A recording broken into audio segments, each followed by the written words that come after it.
نحمدہ و نصلی علی رسولہ الکریم اما بعد اعوذ باللہ من الشیطان الرجیم بسم اللہ الرحمن الرحیم۔ آج کی ویڈیو میں ہم لوگ دعا کے بارے میں بات کریں گے اور ایسے طاقتور ذکر کے بارے میں بات کریں گے جو ہماری زندگی کو بدل دے گا۔ جس طرح دعا میں اللہ تعالیٰ کی حمد و ثنا ہوتی ہے، جتنی زیادہ حمد و ثنا ہوگی اتنی ہی دعا مضبوط ہوگی۔ اگر ہم لوگ اسلاف کی دعائیں دیکھیں تو وہ اللہ تعالیٰ کی بہت زیادہ حمد و ثنا بیان کرتے تھے۔ جتنا آپ اللہ تعالیٰ کی حمد و ثنا بیان کریں گے وہ دعا اتنی ہی زیادہ مضبوط ہوگی۔ اور اللہ تعالیٰ کو بھی تو اپنی حمد و ثنا پسند ہے، جتنا اس کا بندہ اس کی حمد کرے گا اللہ تعالیٰ کو وہ دعا اتنی ہی پسند ہوگی اور اتنی ہی وہ قبولیت کی طرف جائے گی۔ پھر ایسے اذکار بھی ہیں جن کی بہت زیادہ اہمیت ہے۔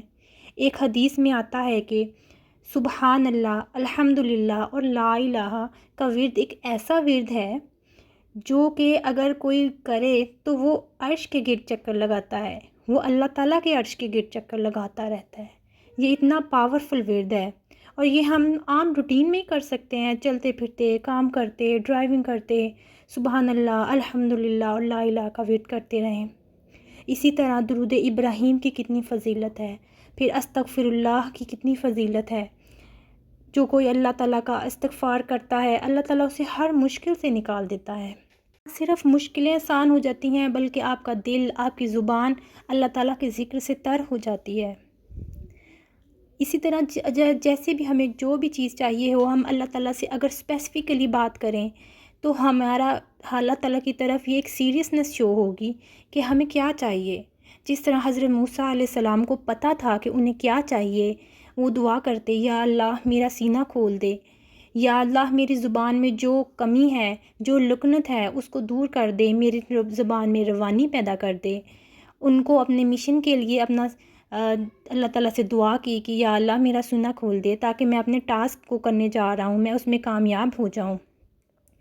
انہوں نے اللہ تعالیٰ سے اس چیز کے لیے دعا کی جو چیز انہیں چاہیے تھی، اور یہی دعا کا فلسفہ ہے۔ اس فلسفے کو ذہن میں رکھتے ہوئے دعائیں تشکیل دیا کریں، صبح شام کی اذکار، توبہ استغفار کیا کریں۔ امید ہے آپ کو آج کی ویڈیو ضرور پسند آئی ہوگی۔